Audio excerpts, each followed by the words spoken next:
Welcome back to the channel, everyone. If you love captivating stories about men transforming into women in unique and fascinating ways, then be sure to subscribe and give this video a thumbs up. Now, let's jump right into today's tale. Chapter 23, Two Names, One Body.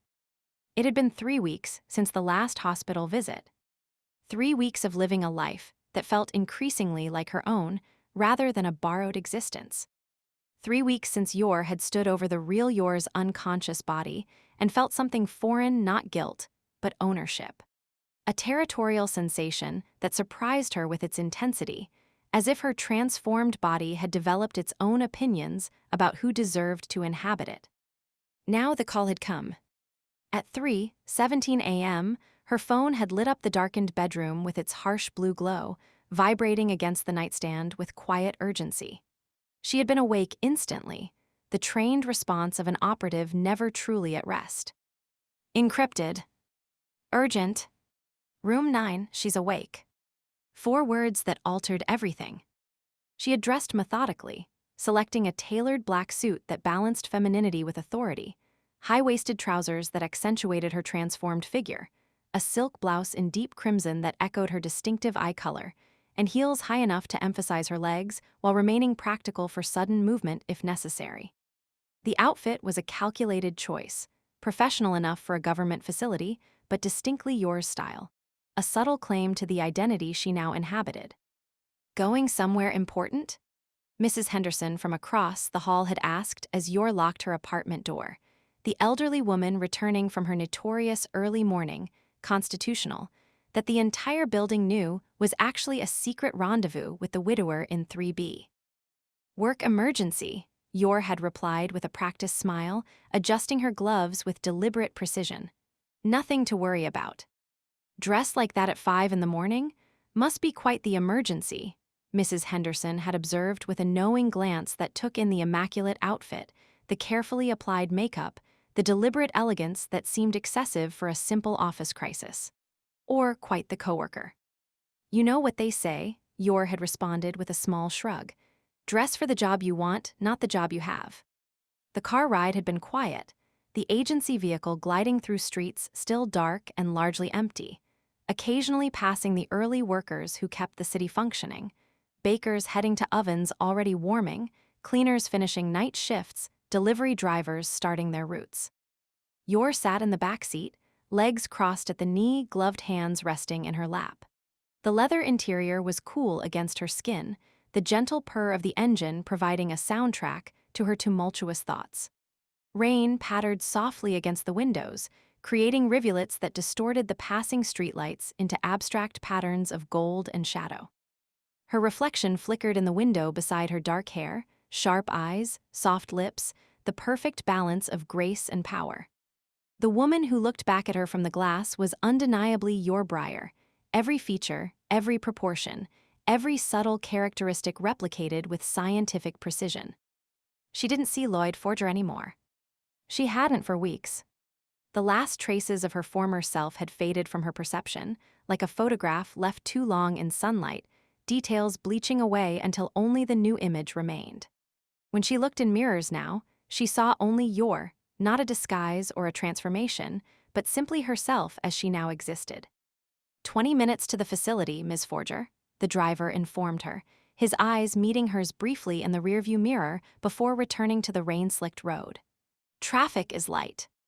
Thank you, she replied, her voice, Yor's voice, carrying that particular blend of softness and steel that had become entirely natural.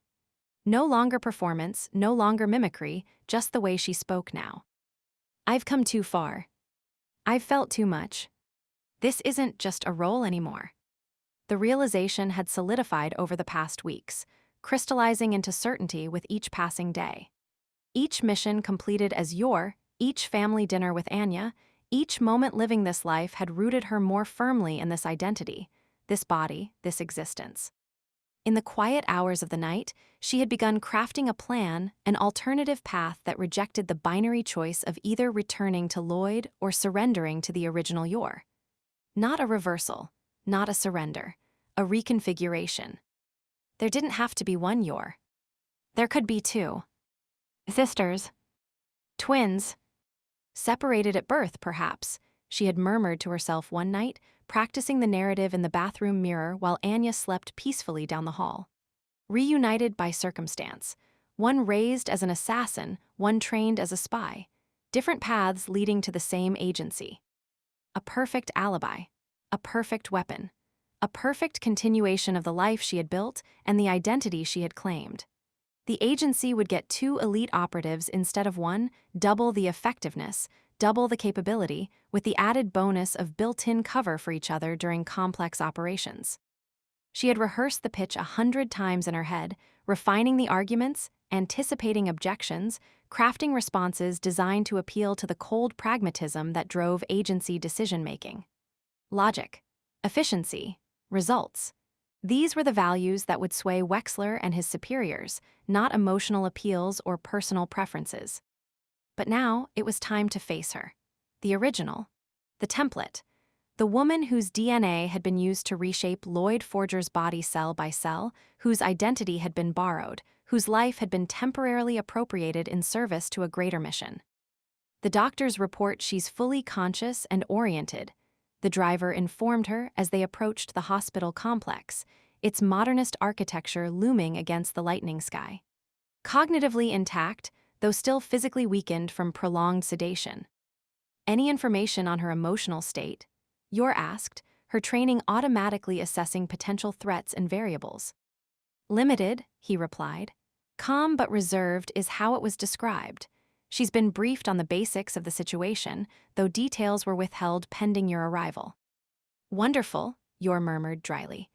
Nothing like walking into a room with an assassin who's just learned someone's been wearing her life like a designer outfit. The hospital felt colder today. More sterile. More real. The familiar antiseptic scent seemed sharper, the fluorescent lighting harsher, the sounds of medical equipment more intrusive. Reality stripped of comfortable illusion, exposing the clinical truth beneath. She passed the same guards, the same doors, the same nurses, but every step felt heavier, as if gravity itself had intensified in anticipation of this meeting. Her heels clicked against the polished floor with metronomic precision, marking the countdown to confrontation. A young nurse glanced up as she passed, eyes widening slightly in confusion, clearly having seen the original Yor already in room 9 and now confronted with an identical figure walking the hallway. Ms. Briar, but how did you? Classified, Yor interrupted smoothly, continuing without breaking stride. Agency business. At the end of the hallway, room 9 loomed like a confession booth, a space where truth would be spoken, where judgments would be rendered, where futures would be determined. The innocuous room number, printed in simple black on a white placard, seemed to pulsate with significance. Inside waited those who would judge her, and the woman whose life she had borrowed. She paused outside the door, drawing a deep breath, adjusting her posture to project confidence rather than the uncertainty churning beneath her composed exterior. Her transformed body responded automatically to her internal commands, spine straightening, shoulders relaxing, chin lifting to that particular angle that conveyed both elegance and authority. "You've got this," she whispered to herself, a moment of private encouragement before the performance began. "You're Yor Forger. This is just another mission briefing." The door opened with a soft hiss of pneumatic hinges, the sound unnaturally loud in the hushed corridor.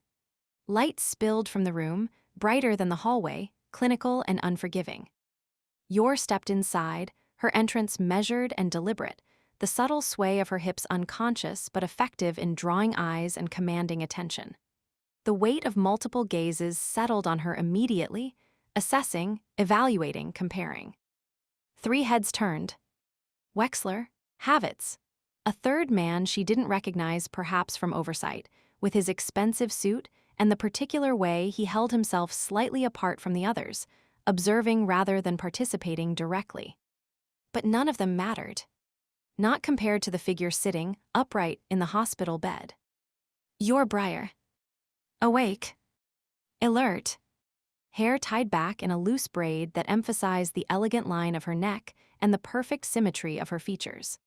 Her skin was pale from weeks of sedation, lacking the subtle warmth that characterized Yor's current complexion, but unmistakably strong, the pallor of temporary weakness rather than fundamental frailty.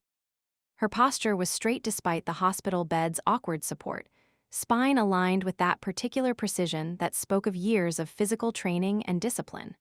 Her hands rested atop the blanket, still connected to an IV line, but positioned with calculated casualness that didn't quite disguise their potential for sudden, lethal movement. Her eyes were sharp and locked onto hers, crimson meeting crimson in perfect reflection, like rubies facing each other across impossible space. The gaze was penetrating, evaluative, missing nothing, the eyes of an assassin who had survived countless potentially fatal situations through hyper-awareness and split-second assessment. The resemblance was surreal. More unsettling than any mirror, more disorienting than any photograph. A mirror that breathed, that thought, that calculated, that judged. "Well, this is certainly a unique situation," Havitz commented, breaking the tense silence with forced academic interest. "The first time our subject and template have been in the same room. Fascinating opportunity for comparative analysis." "Spare us the scientific monologue, Doctor," Wexler said dryly. "We're not here to study them like lab specimens." "Speak for yourself," Havitz muttered, his eyes darting between the two identical women with poorly concealed excitement. "The phenotypical maintenance is remarkable, especially considering the different environmental conditions over the past months." The real Yor's gaze flicked over her, taking in the identical features, the matching voice, the perfect mimicry. Her eyes lingered on certain details, the styled hair, the tailored outfit, the confident posture, all elements that reflected choices rather than biological inevitability. A flicker of something passed through her face: confusion, calculation, a sliver of something close to betrayal. But there was something else too, a professional appreciation, perhaps, for the thoroughness of the replication, for the commitment to detail that characterized the impersonation. But she said nothing. She waited, allowing the silence to stretch, to apply pressure, to force someone else to define the situation first. A classic interrogation technique employed by someone well-versed in psychological tactics. "Perhaps introductions are in order," the third man suggested, his voice cultured and precise, though admittedly unusual given the circumstances. Yor moved slowly to the chair across from the bed and sat down, back straight, hands folded in her lap. The movement was deliberate, unhurried, projecting confidence rather than the inner turbulence she carefully contained.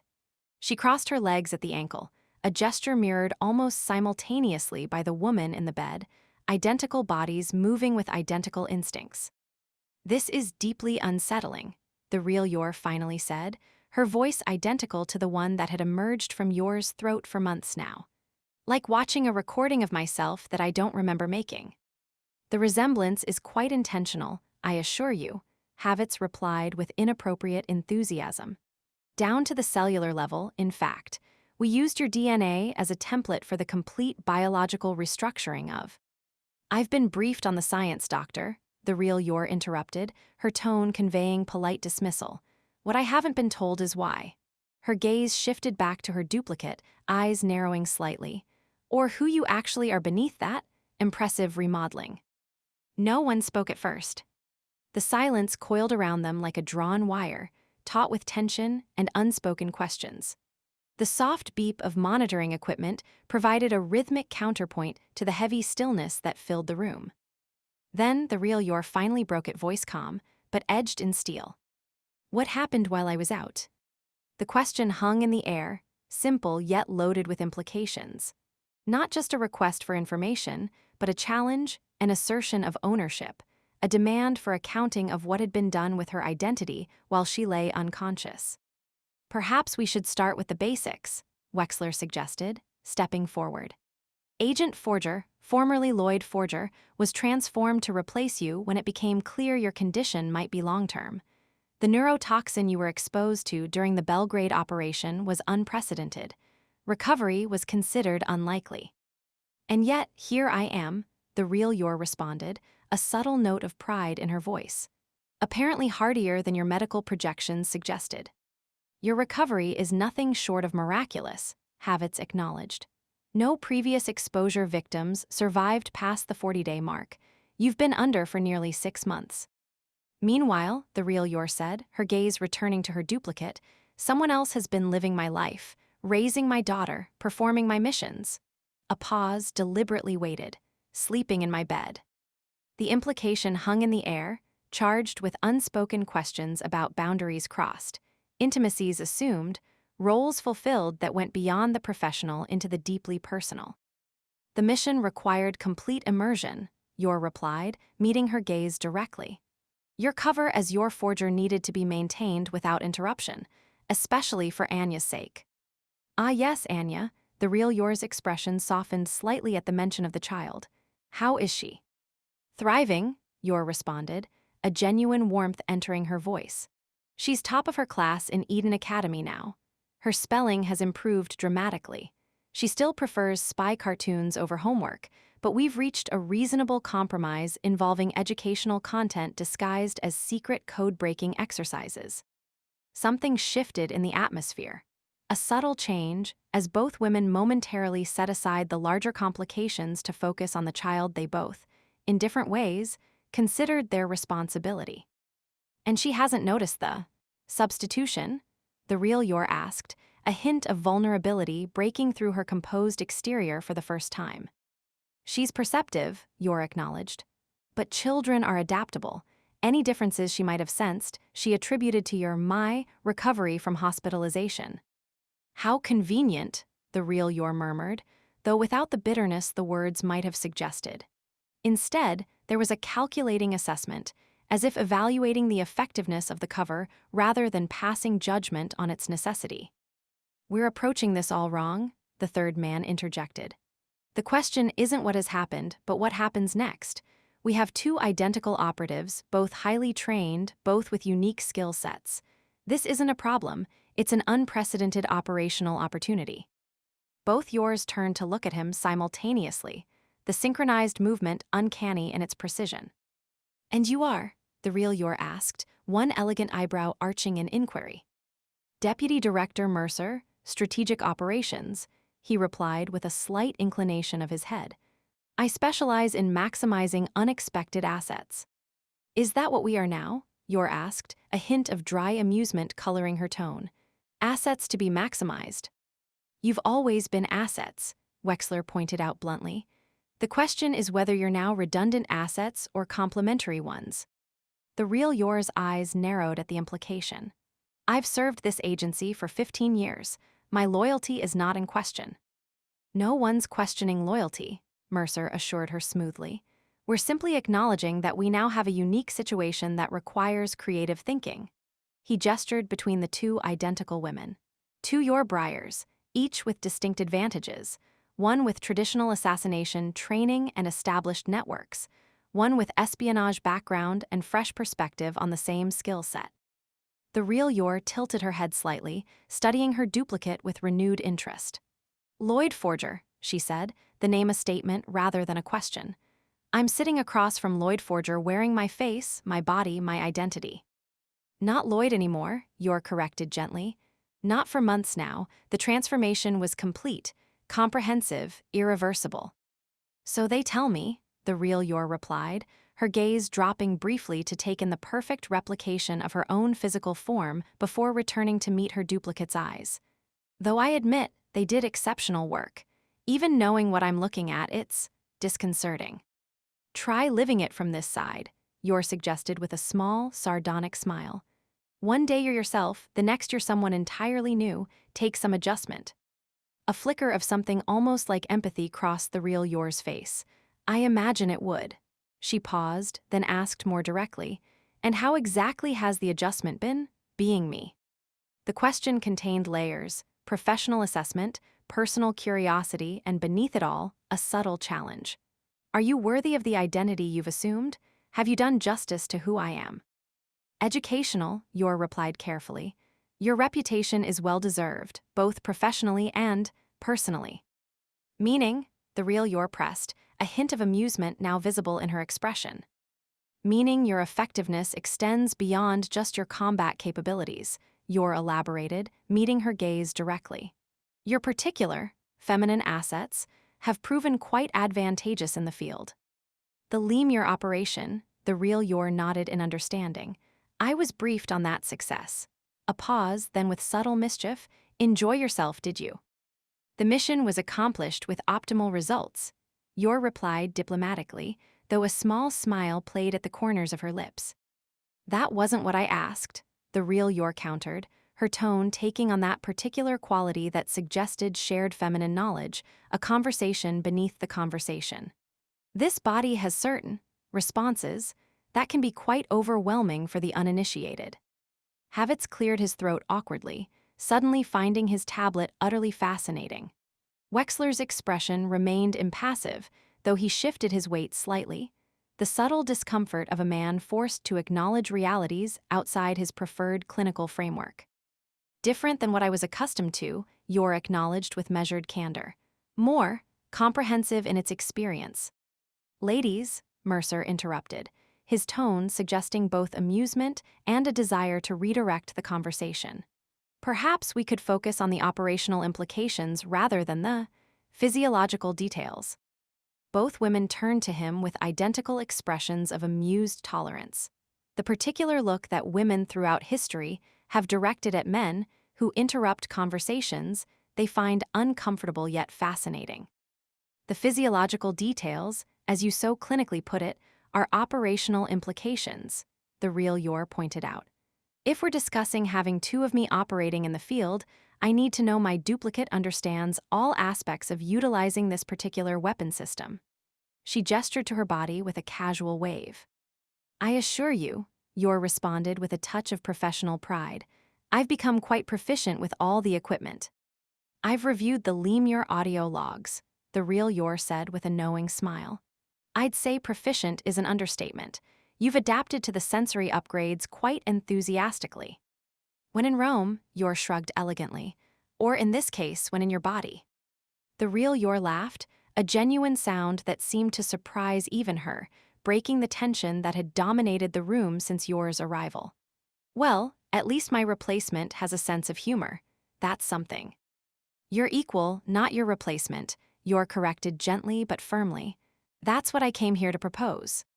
Explain, the real Yor said, settling back against her pillows, her posture relaxing slightly though her eyes remained alert and assessing.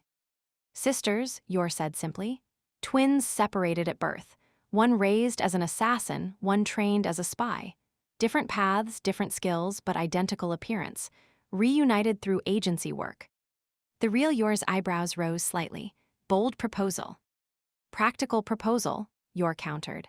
The agency gets two elite operatives instead of one, built-in cover for each other during complex operations, ability to be in two places simultaneously when needed, complete deniability for certain high-risk missions. And what about my life? The real Yor asked, the question direct and uncompromising. My identity, my daughter, my husband, though I understand he's still in medical sedation. We share, Yor proposed calmly. Anya gets two mothers, double the protection, double the care. Your husband, when and if he recovers, gets the full story. Your brother Yuri is told the twin sister narrative. The world sees what we want it to see, either one Yor moving between assignments or two sisters who bear a striking resemblance. The real Yor studied her for a long moment, her expression unreadable. Then she glanced at Wexler. This proposal, is it viable from the agency's perspective? Potentially, Wexler admitted reluctantly. It would require significant operational adjustments, identity paperwork, background construction, but the tactical advantages are considerable. And the alternatives, the real Yor pressed. Wexler's expression hardened slightly. Limited. The transformation process was designed to be permanent. Reversing it would be problematic at best, fatal at worst. So either we find a way to coexist, the real Yor summarized, looking back at her duplicate, or one of us becomes redundant. And the agency doesn't like redundancies, does it, Wexler? The agency prefers optimal resource allocation, Wexler replied carefully. The real Yor nodded slowly, then turned her full attention back to her duplicate. You've thought this through, prepared your arguments, made yourself indispensable. There was a note of professional appreciation in her voice. Very thorough, very me. I learned from the best, Yor replied with a small smile. Even unconscious, you're quite the role model. The real Yor laughed again, the sound warming the sterile room. Flattery will get you everywhere. She extended her hand, a formal gesture that carried significant weight given the circumstances. Yor Briar, pleased to meet you, sister. Yor took the offered hand, the sensation strange beyond words. Her own hand, yet not her own, identical in every detail yet animated by a different consciousness. Yor Forger, the pleasure is mine. Their hands remained clasped for a moment, identical eyes meeting in silent communication that went beyond words. An understanding, an agreement, a recognition of the unprecedented path they were about to forge together. Well, Mercer observed with poorly concealed satisfaction, this is certainly a more productive outcome than we anticipated. Don't celebrate yet, Deputy Director, the real Yor cautioned, releasing her duplicate's hand. We've agreed to try. The details will be complicated. Very complicated, Yor agreed, starting with who gets to wear the red dress to Anya's school function next week. The real Yor's eyes narrowed playfully. That's my favorite dress. Mine too now, Yor countered with a small smile. We'll have to establish a rotation system. Sisters it is, then, the real Yor declared, settling back against her pillows. Though I expect you've been causing all sorts of trouble with my reputation while I've been unconscious. Only the best kind of trouble, Yor assured her with a conspiratorial smile. I do have standards, after all.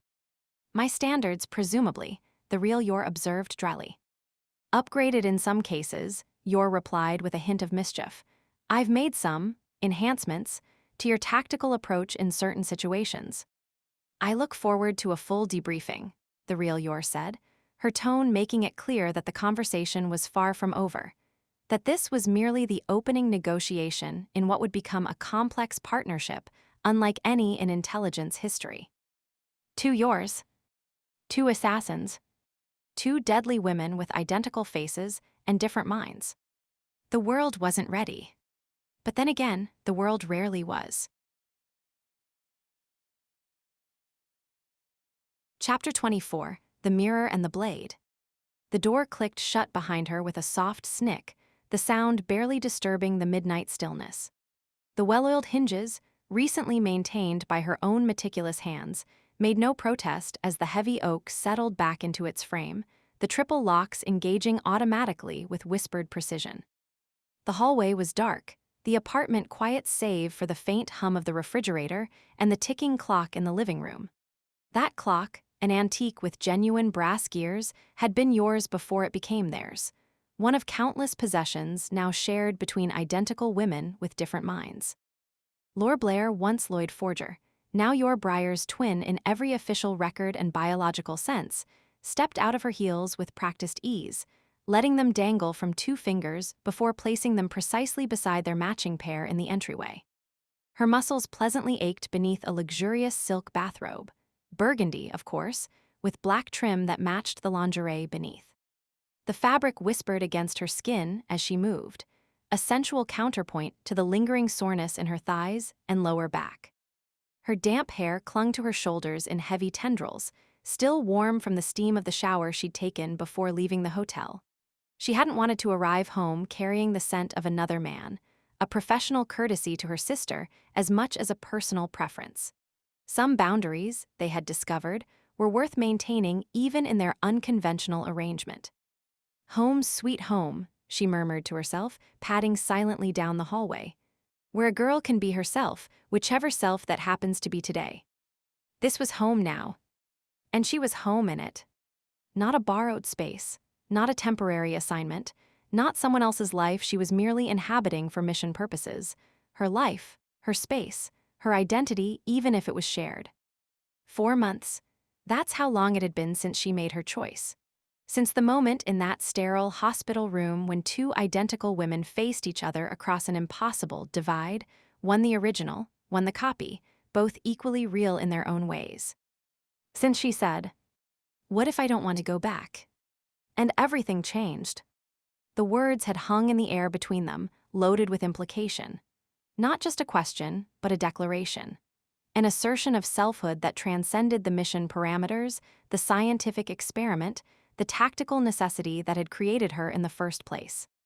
What surprised her most wasn't the resistance, it was the lack of it. No outrage at her presumption, no territorial defense of identity, no agency protocols invoked to force conformity to the original plan.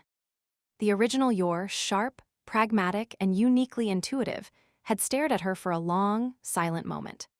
Those identical crimson eyes had studied her with an intensity that seemed to penetrate beyond appearance, beyond the shared DNA, to the consciousness that animated the duplicate form.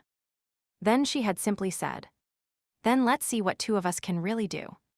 The words had been spoken with that particular blend of practicality and mischief that characterized Yor Briar, an acceptance of reality coupled with an instinctive recognition of tactical advantage. Where others might have seen complication, Yor had immediately seen opportunity. It had taken weeks to restructure identities, to create documentation, to establish background narratives that would withstand scrutiny.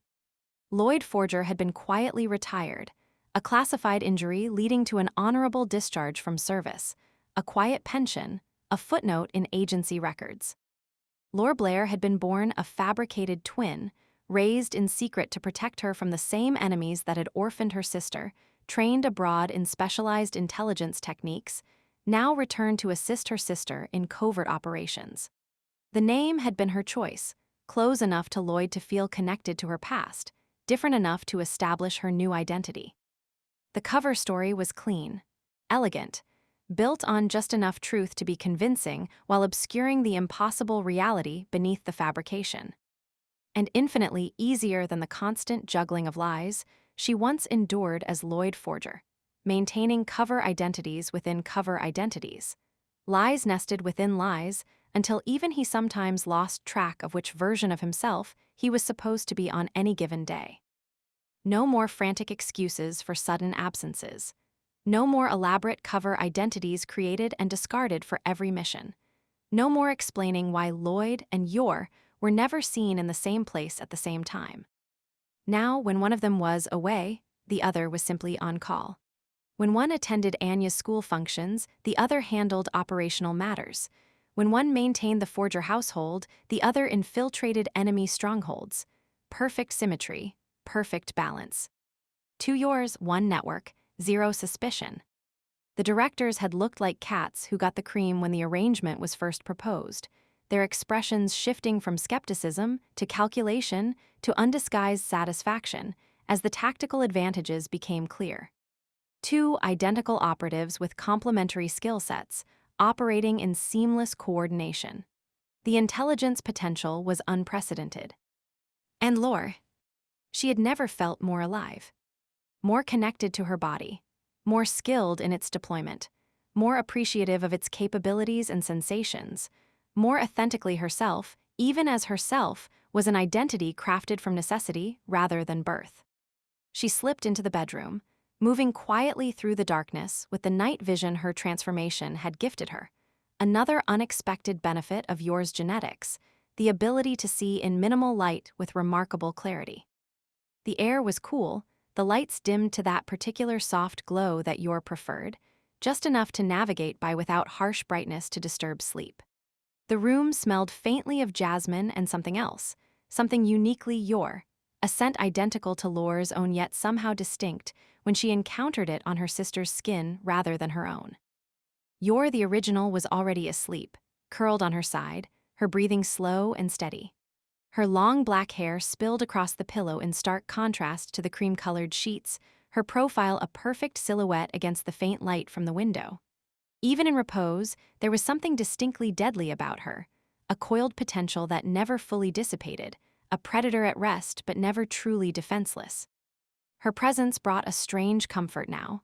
Familiar, intimate, complicated. The one person in the world who truly understood what it meant to be Yor Briar, to inhabit this specific physical form, to navigate the world with this particular set of capabilities and limitations. Their relationship had evolved into something different, something that defied conventional categorization or easy explanation. A bond formed between identical bodies with different minds, shaped by shared experiences, yet filtered through distinct perspectives. Not quite romantic, though there was undeniable physical attraction. How could there not be, when each was quite literally the other's perfect physical match?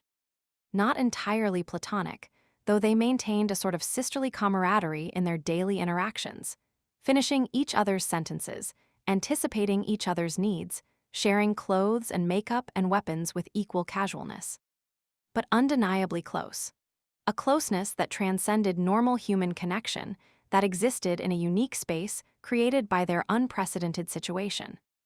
They had shared blood, not just in the genetic sense, but literally, wounds tended after difficult missions, blood mingling on shared bandages, identical DNA flowing through different veins. Secrets, the things only they knew about each other, the subtle differences that distinguished one from the other despite their identical appearances. The way Yor preferred her coffee slightly sweeter. The way Yor slept with one hand always near a weapon. The small scar on Yor's left thigh from a mission gone sideways that her transformation hadn't erased. Missions, working in flawless coordination, sometimes alternating identities mid-operation to confuse targets, sometimes appearing together as sisters to create alibis, sometimes communicating in a shorthand so specialized it might as well have been telepathy. And yes, even beds. At first out of practicality, shared accommodations during missions, limited safe houses, the simple efficiency of maintaining a single residence. Later, out of comfort, the strange solace found in sleeping beside the only other person who truly understood what it meant to be you. And eventually, out of something more complex, a physical connection that existed somewhere in the territory between narcissism and genuine attraction, between curiosity and desire. "You're back late," Yor murmured, her voice soft but perfectly clear in the quiet room.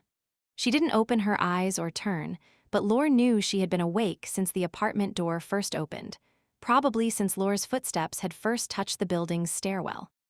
"Langham was chatty," Yor replied, letting her robe fall to the floor with a soft rustle of silk against skin. The cool air caressed her naked form, raising goosebumps along her arms and thighs. "Needed extra convincing to share the access codes."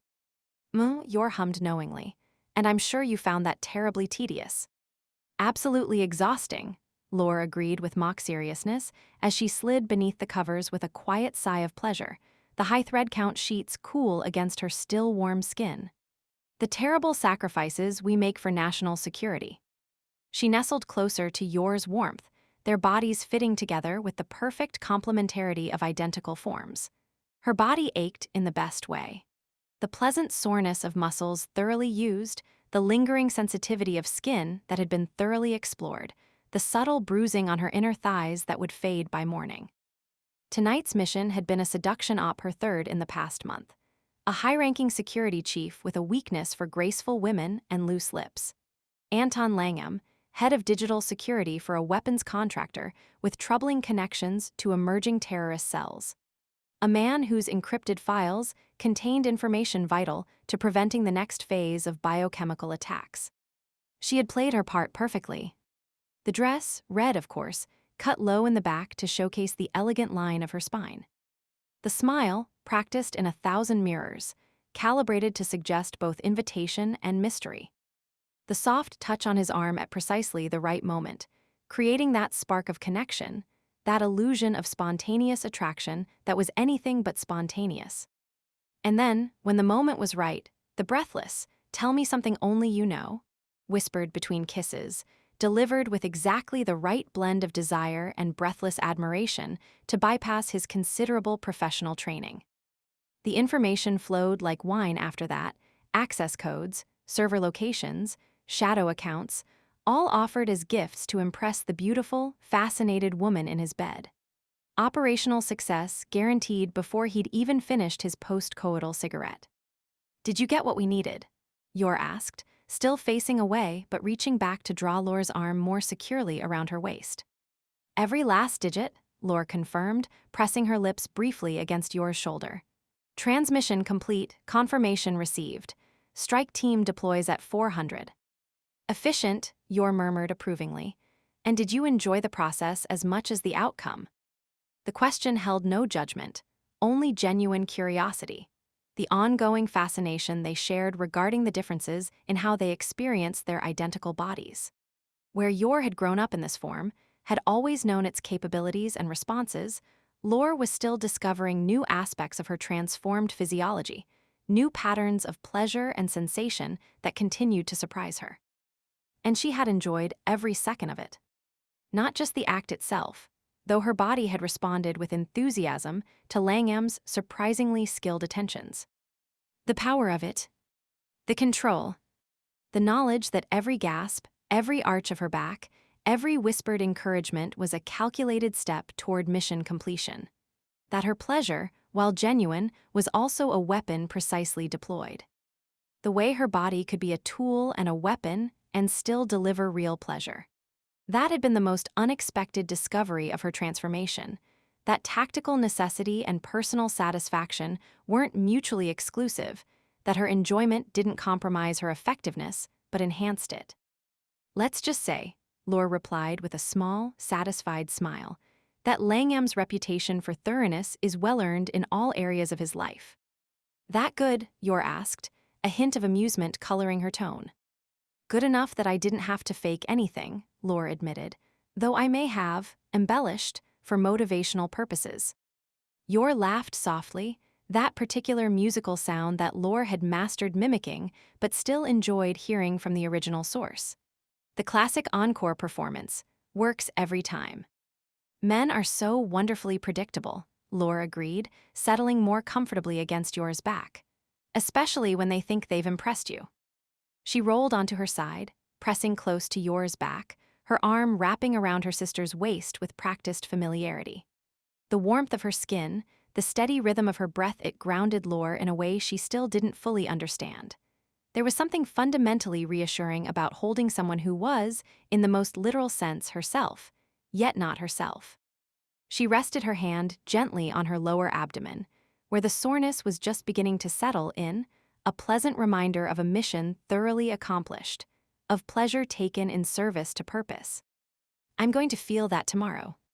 The thought wasn't regretful but appreciative, an acknowledgement of sensations that would have been impossible in her former body. Experiences that would have been unimaginable to Loid Forger despite all his training in seduction techniques and manipulation. She smiled to herself. A small, satisfied curve of the lips in the darkness. Not out of vanity, but because she'd made a life out of this unexpected transformation. This unprecedented situation. This unique partnership with the woman whose body she shared, but whose mind remained distinctly her own. And she loved it. Every strange, beautiful, dangerous part of it.